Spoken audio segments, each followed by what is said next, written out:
everyone. From Group 4 would like to present about Chapter 6 and Chapter 7. Oh yes, first permission to introduce myself. My name is Andi Sanjaya, you can call me Andi. NPM I am 2019 112 173. I study at STIN Gentiaras, majoring in third semester management. Thank you. Hello, let me introduce myself. My name is Francisca Eri Pujiastuti. You can call me Eri. NPM 2019 112 and 193. I'm student at STI Gentiaras, majoring in management third semester. Thank you. Hi, let me introduce myself. My name is Hannah Mustari. NPM 2019 112 198. I'm student at STI Gentiaras, third semester management major, and keep watching video.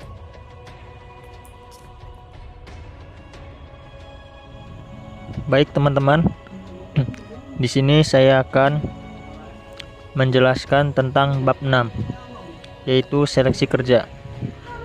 Yang A, pengertian seleksi tenaga kerja.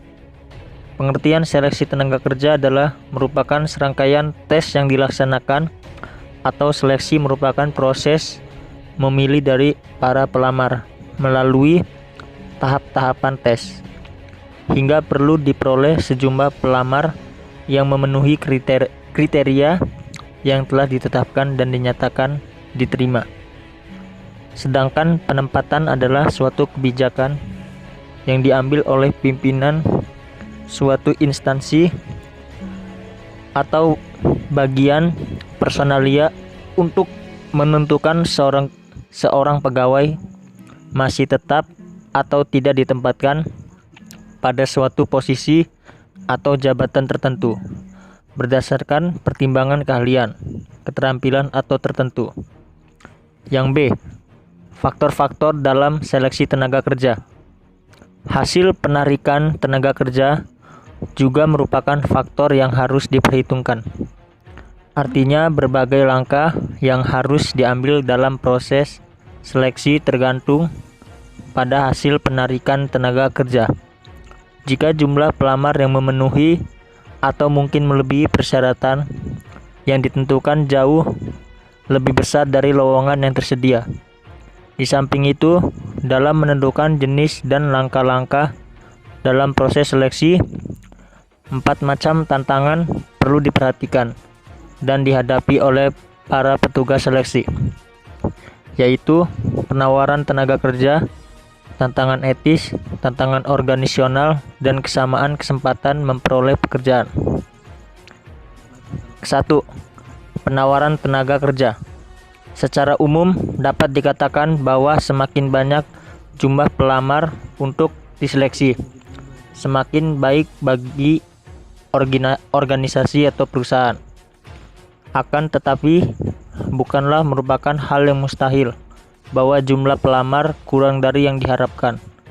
Ada 2 kemungkinan mengapa bisa terjadi demikian, yaitu pertama, karena imbalan yang rendah karena sifat pekerjaan yang tergolong pada pekerjaan yang berada pada anak tangga terendah dalam hierarki organisasi. Yang kedua, karena sifat pekerjaan yang menuntut spesialisasi tinggi hingga tidak banyak pencari kerja yang memenuhi persyaratan yang telah ditentukan meskipun imbalannya cukup tinggi pula. Dengan perkataan lain saja, perbandingan antara pelamar dan yang terpilih besar atau kecil. Dalam hal perbandingan yang harus dipenuhi memang berat atau karena mutu para pelamar rendah. 2. Tantangan etis. Norma-norma etika menuntut antara lain disiplin pribadi yang tinggi, kejujuran yang tidak tergoyahkan, integritas karakter serta objektivitas yang didasarkan pada kriteria yang rasional. Hal ini sangat penting karena tidak mustahil perekrut dihadapkan pada berbagai macam godaan pelamar, atau hal-hal lain yang mengakibatkan seseorang perekrut mengambil keputusan yang didasarkan pada pertimbangan-pertimbangan subjektif. Bahkan, tidak mustahil perekrut dihadapkan pada situasi dilematik dalam menjalankan tugasnya. Situasi demikian sering dihadapi oleh perekrut dalam masyarakat yang berbagai ikatan primordialnya, seperti kesukuan dan kedaerahan masih kuat. Ditambah lagi dengan kenyataan bahwa dalam berbagai masyarakat tradisional berlaku apa yang dikenal dengan extended family system, berbeda dengan masyarakat maju terutama di dunia barat. 3. Tantangan organisasional. Pada perekrut tenaga kerja, pada umumnya menyadari bahwa situasi internal organisasi harus dipertimbangkan juga dalam merekrut dan menyeleksi tenaga kerja baru. Di samping itu, faktor internal lain yang harus dipertimbangkan adalah kebijaksanaan atau strategi organisasi mengenai arah perjalanan organisasi di masa yang akan datang. Lalu yang keempat, kesamaan kesempatan memperoleh pekerjaan. Di berbagai negara atau masyarakat masih saja terjadi praktik pemanfaatan sumber daya manusia yang sifatnya diskriminal. Ada kalanya praktik diskriminatif itu didasarkan atau warna kulit, daerah asal atau latar belakang sosial. Perlakuan terhadap sekelompok warga masyarakat yang diidentifikasi sebagai minoritas dengan pemberian batasan-batasan tertentu, sehingga mereka tidak memperoleh kesempatan yang sama dengan warga masyarakat lain untuk memperoleh pekerjaan. Yang C, tahap-tahap seleksi tenaga kerja. Yang 1, penerima pendahuluan. Yang A, tes-tes penerimaan. B, tes psikologis. C, tes pengetahuan atau cognitive tes. Yang D, tes performa atau performance test. Yang kedua, wawancara seleksi. Wawancara seleksi adalah percakapan formal dan mendalam yang dilakukan untuk mengevaluasi hal dapat diterima, atau tujuan utama wawancara pekerjaan adalah untuk menghimpun informasi bagi pembuatan keputusan seleksi. Wawancara yang dikembangkan secara cermat dapat membuatnya mungkin untuk mencapai tingkat keandalan yang dapat diterima, tidak diterimanya seorang pelamar. Berikut ini bentuk kesalahan dalam wawancara. Yang pertama, halo effect. Kedua, leading question. Kedua, personal biases. Yang keempat, dominasi pewawancara. Terima kasih. 4. Pemeriksaan referensi. Personal reference biasanya diberikan oleh keluarga atau teman-teman terdeteksi baik yang ditunjuk oleh pelamar sendiri atau diminta perusahaan. Jika referensi diserahkan secara tertulis, pemberi referensi biasanya hanya menekankan hal-hal positif. Banyak spesialis personalia bersikap skeptis terhadap referensi-referensi tersebut, karena dalam kenyataannya organisasi sangat jarang untuk mendapatkan referensi yang benar. 5. Evaluasi medis atau tes kesehatan. Pada umumnya, evaluasi ini mengharuskan pelamar untuk menunjukkan informasi kesehatannya. Pemeriksaan kesehatan dapat dilakukan baik oleh dokter di luar perusahaan maupun oleh tenaga medis perusahaan sendiri. Evaluasi medis memungkinkan perusahaan untuk menekan biaya persyaratan kesehatan fisik untuk asuransi jiwa, mendapatkan karyawan yang memenuhi persyaratan kesehatan fisik untuk pekerjaan-pekerjaan tertentu, atau memperoleh karyawan yang dapat mengatasi stres fisik dan mental suatu pekerjaan. 6. Wawancara oleh penyilia. Penyilia ini merupakan atasan langsung. Pada akhirnya merupakan orang yang bertanggung jawab atas para karyawan baru yang diterima. Penyilia sering mempunyai kemampuan untuk mengevaluasi kecakapan teknis pelamar dan menjawab pertanyaan-pertanyaan dari pelamar tentang pekerjaan tertentu secara lebih tepat. Atas dasar alasan ini, banyak organisasi yang memberikan wewenang kepada penyelia untuk mengambil keputusan penerima final. 7. Keputusan penerimaan. Keputusan penerimaan menandai berakhirnya proses seleksi. Dari sudut pandang hubungan masyarakat, para pelamar lain yang tidak terpilih harus diberitahu. Departemen Sumber Daya Manusia dapat mempertimbangkan lagi para pelamar yang ditolak untuk lowongan-lowongan pekerjaan lainnya, karena mereka telah melewati berbagai macam tahap proses seleksi. Kemudian ada metode seleksi tenaga kerja. Sebelum mengadakan seleksi dan menempatkan pegawai, dalam hal ini perlu melihat metode-metode yang harus ditempuh dalam seleksi dan penerimaan pegawai. Di antaranya, menentukan kebutuhan-kebutuhan sumber daya manusia, kemudian mengupayakan persetujuan anggaran untuk mengadakan dan mengisi jabatan-jabatan, kemudian mengembangkan kriteria seleksi yang valid, kemudian mengadakan atau menarikkan tenaga kerja, kemudian ada mengadakan tes atau sebaliknya, kemudian ada menyiapkan daftar dari pelamar yang berkualitas, dan kemudian yang terakhir ada mengadakan seleksi pelamar yang paling berkualitas. Kemudian ada pokok-pokok program seleksi yang baik. Jika pertanyaan yang diberikan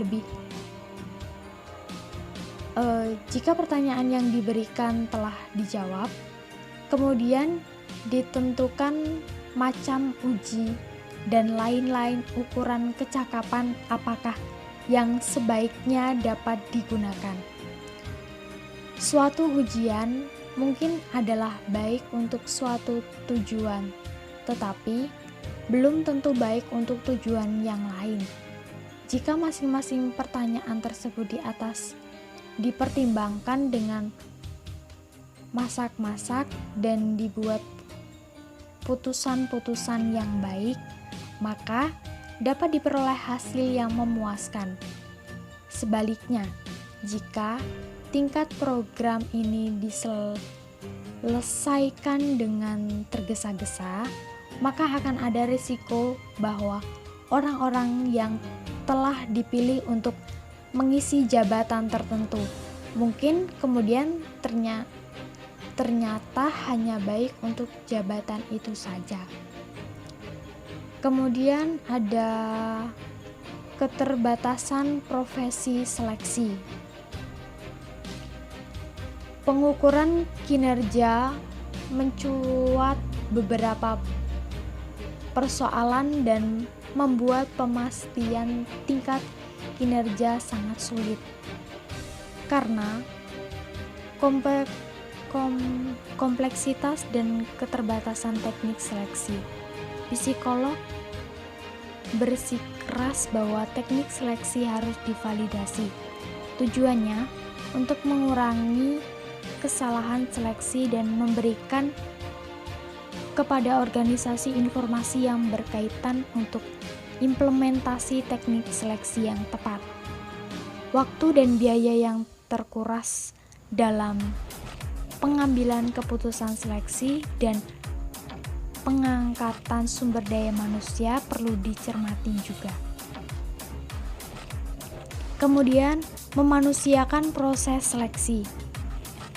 Fokusnya adalah mengidentifikasikan orang-orang yang mempunyai pengetahuan, keahlian, dan kemampuan yang dibutuhkan oleh pekerja yang akan diisi. Hal ini terulang kepada individu untuk membuktikan nilainya bagi organisasi sebagai alasan atas gaji, dan tunjangan lainnya yang disediakan oleh organisasi. Akibatnya, organisasi cenderung menerima tingkat kehilangan yang relatif tinggi dari karyawan-karyawan mereka yang baru dan mudah sebagai bagian dari biaya operasional bisnis detail. Kemudian kita masuk ke bab 7, yaitu penempatan dan program orientasi. Sebelumnya kita akan membahas apa itu pengertian penempatan. Pengertian penempatan itu sendiri menurut psikolog menyatakan bahwa kesan awal adalah begitu kuatnya dan wajar-wajar saja, karena karyawan baru masih memiliki sesuatu yang sedikit seperti pengetahuan dan pengalaman kerja serta untuk melakukan penilaian sendiri. Hal ini sangat tergantung pada keinginan kuat karyawan untuk mengetahui segala sesuatu tentang perusahaan. Untuk membantu karyawan menjadi anggota yang puas dan produktif, manajer dan departemen sumber daya manusia harus membuat kesan awal tersebut menjadi sesuatu yang menyenangkan karyawan baru. Kemudian ada kendala-kendala penempatan. Faktor kendala yang dapat mempengaruhi produktivitas dan kepuasan tenaga kerja sangat mungkin mengakibatkan karyawan baru keluar setelah beberapa bulan pertama. Perputaran karyawan awal ini adalah sesuatu yang wajar. Hal ini justru akan bermanfaat jika itu terjadi di antara karyawan baru yang merasakan bahwa perusahaan atau pekerjaannya tidak tepat untuk mereka. Dengan demikian, perusahaan akan segera mencari jalan keluar terbaik, mulai dari penarikan tenaga kerja, seleksi, dan persiapan penempatan karyawan baru. Jika kendala penempatan ada, jadi kendala penempatan ada dua, yaitu ketidakcocokan dan perputaran karyawan baru. Untuk memperkecil terjadinya derajat perputaran karyawan, perusahaan perlu melakukan upaya-upaya sebagai berikut. Untuk karyawan baru, perlu diberikan program orientasi dan sosialisasi tentang situasi dan kondisi perusahaan, serta menciptakan suasana interaksi sosial aktif. Untuk karyawan yang sudah ada, perlu dilakukan peningkatan kesejahteraan sosial ekonomi mereka, termasuk besaran upah, promosi karir, fasilitas kerja, dan fasilitas pelayanan karyawan dan keluarganya. C. Penempatan tenaga kerja. Menurut pandangan ini, jika seluruh proses seleksi telah ditempuh dan lamaran seseorang diterima, akhirnya seseorang memperoleh status sebagai pegawai dan ditempatkan pada posisi tertentu untuk melaksanakan tugas atau pekerjaan tertentu pula. Pandangan demikian memang tidak salah sepanjang menyangkut karyawan baru. Penempatan tenaga kerja ada 3, yang pertama promosi, yang kedua transfer, yang ketiga demosi. D. Pengertian orientasi. Pengertian orientasi adalah program yang dirancang untuk menolong karyawan baru mengenai pekerjaan dan perusahaan tempatnya bekerja. Program orientasi sering juga disebut induksi, yaitu memperkenalkan para karyawan dengan peranan atau kedudukan mereka dengan organisasi dan dengan karyawan lain. Orientasi dilaksanakan karena semua karyawan baru membutuhkan waktu untuk dapat menyesuaikan diri atau beradaptasi dengan lingkungan kerjanya yang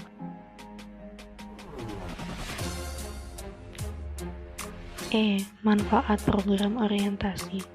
Salah satu bentuk manfaat dari program orientasi adalah pengurangan kecemasan karyawan baru. Dengan kecemasan yang lebih sedikit, karyawan baru dapat mempelajari tugas-tugasnya dengan lebih baik.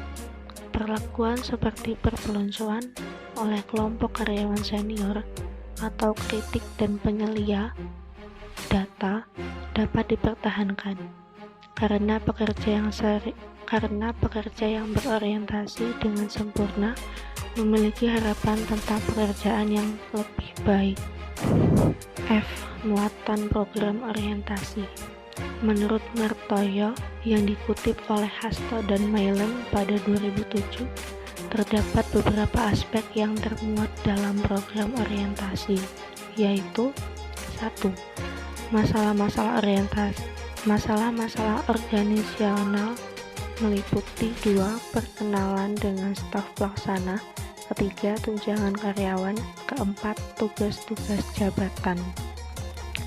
Sedangkan hal-hal khusus yang berhubungan dengan pekerjaan yang perlu diketahui oleh karyawan baru adalah: yang pertama, kondisi kerja; yang kedua, upah dan jaminan sosial; yang ketiga, program kesehatan; program layanan, uraian jabatan, tempat dan peralatan kerja, tempat atau bawaan dalam bekerja, hal-hal lainnya yang sesuai dengan kebutuhan penyesuaian diri.